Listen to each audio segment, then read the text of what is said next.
Muy bien, 20 y 20, seguimos enfrente al tablero, ya pasamos la efeméride de Andrés Prestileo, ahora es el momento de hacer el viaje. Esta es la buena vida, ¿no, Andrés? Sí. Gente que viaja por el mundo. La semana pasada creo que anduvo por París, ¿no? Hoy no sé, sí, había que preguntar. Sí, no sé si, pero estaba medio de incógnito, creo. No sé si está ahí en los Países Bajos, porque hoy creo que va a hablar algo de allá, de esa zona. Qué bueno, qué lugar en Villa Soldati. En Villa... mirá, qué desilusión. Bueno, me imagino que te alcanzaron los viáticos, ¿no? Sí. Sí. Sobró algo. ¿Sobró o no Pero sobró? en dólares van a tener que ser la próxima. Bueno, al que apostó al dólar, Bueno, ¿cómo estás? ¿Bien? ¿Qué haces? ¿Cómo te va? Bien. Bien, la semana pasada la verdad que estuvo muy bueno, nos contaste todo lo que pasó en el año 1937, aquel match, Sí. la revancha, ¿no? Entre Alekhine y Ewell. La revancha de Ewell y Alekhine. Sí. Claro, y ahora pasamos a 1938. Claro, pero vos sabés que, bueno, evidentemente el match ese que nombrás de Ewell y Alekhine fue el suceso más relevante de 1937. Sí. Ese cerró un año de gran ajedrez y Sí. grandes competencias, que las hubo y las reseñamos. Sin embargo, faltó mencionar que a la par de ese importante match en el que Alekhine recuperara el título, Sí. en la Unión Soviética estaba ocurriendo un acontecimiento singular, digamos así. Sí. Mikhail Botvinnik, la niña bonita, entre comillas, Sí. del plan que pretendía Sí. y que por lo demás iba a lograr plasmarse contundentemente, él pretendía convertir al ajedrez en política de Estado en ese país, desafiaba en match al recientemente consagrado campeón de la Unión Soviética, el gran jugador ruso Grigori Levenfish. Sí. Botvinnik no había jugado el torneo, el campeonato soviético, pero bueno, como estaba considerado que era, Claro. digamos, repito, la niña bonita, desafía a Levenfish. Aunque fue un match amistoso, la verdad que resultó ajedrecísticamente por demás interesante y acabó en un empate en 6,5 puntos por cabeza, lo que dio cuenta no solamente del excelente nivel ajedrecístico de Levenfish, debido a la fuerza de Botvinnik y a la resistencia que le ofreció, sino también que esto demostraba que el camino de Botvinnik hacia la gloria Claro. tendría variados y peligrosos escollos, como se vio posteriormente así, Sí. teniendo en cuenta la gran cantidad de jugadores de primera fuerza que continuaban jugando y apareciendo no solo en la Unión Soviética, sino a nivel mundial. Claro. Esto Eso cierra entonces en definitiva 1937 y yendo a 1938... Perdón, y de 1937 también otro hecho, creo, no sé si lo nombraste al pasado, también estaba la Olimpiada, la Copa de Naciones en Estocolmo, ¿no? Sí, estuvo la Copa de Naciones en Estocolmo, que se jugaba cada 2 años. Claro. Se jugó la 7ª Copa de Naciones. Y... En realidad la Copa de las Naciones nosotros la hemos obviado, las Copas de las Naciones, porque estamos haciendo más referencia a los torneos magistrales, cerrados y demás. De cualquier forma vamos a tener un párrafo especial para la 8ª Copa de las Naciones, que es la que nos ha afectado de manera crucial al ajedrez argentino, pero esto va a ser en una emisión posterior, dentro de un par de viernes. Exacto, yo lo que había leído en su momento era que en aquella Olimpiada de 1937 fue muy importante el papel de Roberto Grau. Exacto. Y que Grau fue uno de los que consiguió que en 1939 viniera la Copa de Naciones a la Argentina. Por eso esto todo lo vamos a contar en esta emisión dentro de 2 viernes que te digo. Me parece fantástico. Genial. Bueno, entonces bueno, seguimos. Digamos que en el 38, obviamente ni por asomo hubo una cantidad de torneos como los 2 años precedentes. Ya vimos el 36 y el 37 fueron torneo tras torneo, uno más fuerte que el otro. Sí. Pero debe mencionarse que sí, en 1938 se jugó el tradicional Margate, ese torneo inglés que fue ganado contundentemente por Alekhine en este año, estrenando su recuperado título de campeón.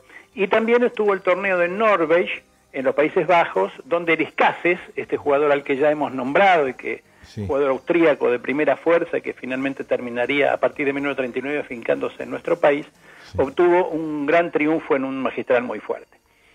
Pero por fin, digamos también que a falta de gran cantidad de competencias, en 1938 hubo un gran certamen, equiparable al de Nottingham de 1936 y a cualquier otro de los más extraordinarios torneos realizados. Es más, para muchos expertos se trató del certamen más importante de toda la historia del ajedrez, incluso viéndolo desde la perspectiva de nuestros días.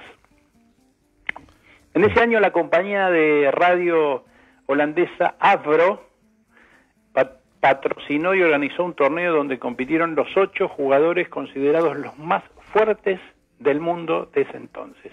Obviamente estos eran tiempos de un criterio subjetivo para considerar quiénes eran los mejores, porque no existía el ranking, mucho menos existía el elo que impera hoy en la medición de la fuerza ajedrecística del jugador.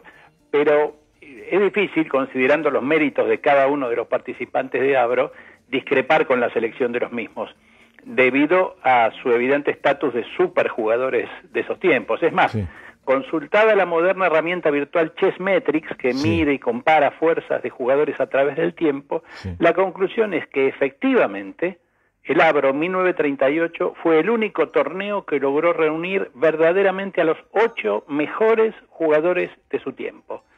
Y hay que nombrarlos a todos, pues sí, cada uno resulta una verdadera gloria del ajedrez mundial, ¿no? Jugaron Alekhine, el campeón del mundo, Botvinnik, José Raúl Capablanca, Max Euwe, Ruben Fine, Salomon Flohr, Paul Keres y Samuel Reshevsky. Claro.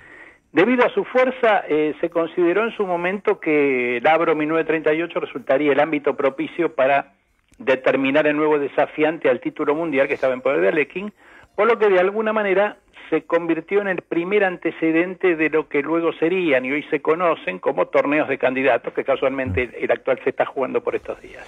Estos torneos de hoy, y ya desde sí, después de la guerra, después del año 45, ya empezaron a ser regulados por la FIDE. Aquí se hace necesario recordar que la FIDE aún en el 38 no tenía poder decisorio, ni había reglamentaciones sobre la disputa del campeonato del mundo, cosa que recién logró captar, como decíamos recién, después de 1945. En ese sentido... Era una manera de poner un poco de presión al campeón, ¿no? Porque estábamos ya un poco cansados de que el campeón... Claro, exactamente. O sea, desde la creación de la FIDE en 1924 siempre había venido tratando de intervenir, pero digamos... las figuras de los campeones, Alekhine, Capablanca, etcétera, eran tan fulgurantes y había una costumbre tan arraigada sobre que elegían quién era que lo retaba y demás, que no se había podido. Claro. Hubo que esperar hasta que se muriera Alekhine en el año 40. Claro, este torneo era un poco anticiparse a eso, sí, bueno, acá sale el aspirante, acá tenemos pero vos fíjate que en este sentido, el mismo Alekhine, que aparte era uno de los jugadores que estaban en la competencia, aceptó bajo contrato con el Avro defender su corona ante el ganador del torneo. Es decir, ya era un avance. Claro, así. Claro.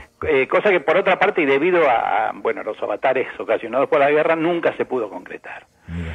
Bueno, en fin, jugó la doble vuelta con una impronta itinerante otra vez y extenuante, pues se jugó nada menos que en 10 ciudades de los Países Bajos. 10 ciudades. Sí. Era un permanente viajar. El torneo fue arduamente disputado y más allá de que cualquiera de los 8 jugadores tenían los laureles suficientes como para haberlo ganado, deparó algunas sorpresas. Por ejemplo, la defección del genial cubano Capablanca, que llegó penúltimo, evidentemente agotado a su edad, era uno de los más veteranos, por estos viajes permanentes, y acosado, como luego comentó su esposa, por algunos episodios de alta presión arterial, una afección que lo aquejaba ya incluso desde el año 27 cuando perdió el título, y que finalmente fue la causante de su muerte 4 años después, en el año 42. Exacto. La otra sorpresa, si así se la puede llamar, es que el certamen fue ganado en forma compartida por los 2 jugadores más jóvenes del lote, aunque no de los menos laureados desde ya. Paul Keres, estonio de 22 años, y Ruben Fine, norteamericano de 24, se alzaron con un excelente triunfo, repitiendo casualmente, o no tan casualmente, los primeros puestos empatados de ellos en Margate y en Semmering-Baden del año anterior. Vos lo habías contado. Estos muchachos se acostumbraban a compartir los primeros puestos. Lo contaste en los otros capítulos. Claro, exacto. Por supuesto, el certamen resultó un éxito por lo extraordinariamente disputado, la calidad de muchos de sus juegos, pero, como un dato, digamos, de color, algunos participantes posteriormente se quejaron mucho debido a lo cansador de los incesantes viajes en tren, que los transportaban de una sede a otra, e incluso por algunas deficiencias de logística, como por ejemplo algunas lagunas alimentarias que habrían tenido la organización, y bueno, en ese aspecto Botvinnik, que salió tercero, Sí. fue uno de quienes se quejaron, ciertamente que después de terminar el torneo, Sí. en lo que algunos observaron una suerte de justificación por no haber alcanzado el primer puesto, no obstante su condición de ser uno de los grandes favoritos. ¿No le daban de comer a los jugadores? dijiste? Bueno, parece que había algunas lagunas en ese aspecto. Parece que un día no le dieron, bueno, no sé. Te pregunté nuevamente porque salió como una lluvia en ese momento que estabas sí, hablando. Sí, algunas lagunas alimentarias. Claro. Sabés que en 1984 en Tilburg hubo un torneo que jugó el argentino Carlos García Palermo. Uh-huh. Y en ese torneo también, viste, los jugadores como se acostumbra, hotel, con comida, alojamiento, todas las condiciones. Sí. Pero coincidía con las fiestas, creo que de fin de año, y en consecuencia el hotel necesitaba vender, trabajar, tener el salón con invitados y no con ajedrecistas, porque los ajedrecistas no iban a consumir nada fuera de lo que ya estaba establecido. Claro, claro. Y... Qué mala fama era ese tipo. Así que bueno, parece que tenían asegurado una comida rápida al mediodía y una cena caliente a la noche, pero cuando llegó la hora de la cena fueron al lugar y no le habían reservado el lugar, el hotel estaba colmado con turistas. Mira. Y los arreglaron en un rincón con una comida fría. Entonces García Palermo, mirá que estaba Korchnoi, estaba Spassky, no me acuerdo acordaron los nombres, porque esto fue una nota que hice creo que el año pasado para Infobae, que me lo contó García Palermo. La cuestión que, bueno, él se encargó de ir a hablar con los organizadores y con el dueño del hotel y decirle, ¿cómo es esto? Nos dieron un contrato, nos ofrecieron esto y ahora ustedes me lo cambian. Bueno, después hubo en compensación todos los días, a partir de entonces, almuerzo y cena con comida caliente. Mirá, qué bien. Saltó Boris Spassky y dijo, usted es el nuevo Bobby Fischer. Eso le dijo Spassky. Así que bueno.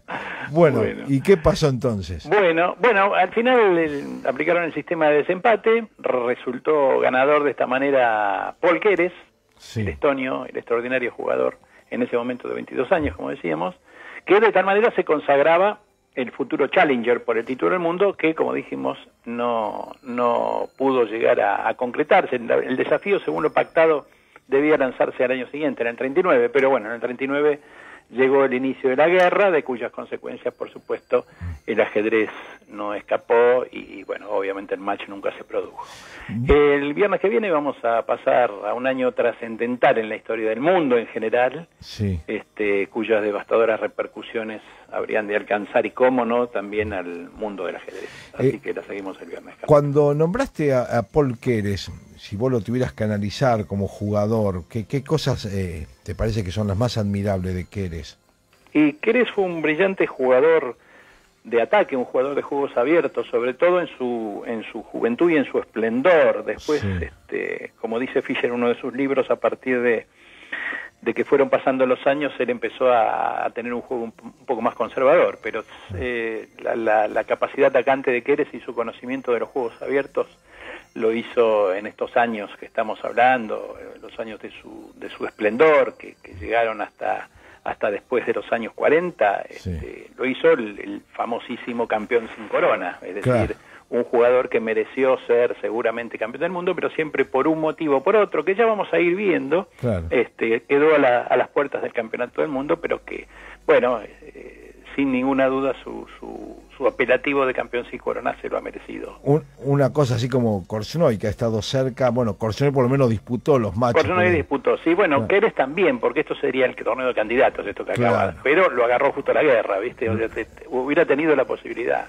Korchnoi no la tuvo la posibilidad, digamos que siempre se nombra a los campeones sin corona, sí, a Keres, a Korchnoi, probablemente a Rubinstein, que ya vimos que los problemas que tuvo para tratar de ser candidato al campeonato del mundo. Bueno. Y es tan querido, más allá del ambiente, y tan importante su figura deportiva en el país, en Estonia. Sí, es un prócer. Que es un prócer que la moneda, existe un billete que lleva la cara de Paul Keres, ¿no? Sí, es un prócer, aparte tiene calles con su nombre, tiene monumentos en Estonia, y al funeral, yo he visto unas fotos del funeral de Keres, fue una multitud impresionante, como si fuera un jefe de Estado, una cosa por el estilo. Y también he leído que cuando estuvo en Buenos Aires en el 39, que va a ser el próximo capítulo, cuando ya empiece la semana que viene vos a contarlo, Creo que fue uno de los primeros acompañantes en los hoteles, hoteluchos, en lo que andaba Miguel Naidorf. Cuando Naidorf se queda después de la guerra, después del Torneo de Naciones, creo que llegó a compartir habitación con Paul Keres. Yo ese dato no lo tenía y No lo tengo eso, no tengo Sí. ese dato, pero puede ser. Sí. Eran compañeros, digamos, de aventura, porque Claro. estaban en un país tan lejano para ellos y en el medio de una guerra en los países de ellos. y Bueno, la dificultad del idioma, y Exactamente. creo que estuvieron juntos en algún hotel ahí por la calle Sarmiento. Es Ajá. un dato que alguna vez lo leí que quisiera profundizar lo mucho más, podríamos pero buscar. lo así que podríamos no. buscar. Bueno, entonces en la semana que viene vamos con el año 1939. Vamos a 1939. ¿Y por qué ciudad del mundo vas a andar vos? Porque Yo voy a estar acá en mi casa. Atrás- Sí, me voy a quedar porque llueve ahora. Bueno, de nuevo estoy de vuelta entonces. Estoy de vuelta. Bueno, amigo, te mando un abrazo grande, Gracias, Carlitos, un gusto un haberte abrazo escuchado. grande. Que sigas muy Chau, bien. chau. Adiós. Horacio Olivera pasó por Frente al Tablero con las historias de cada semana.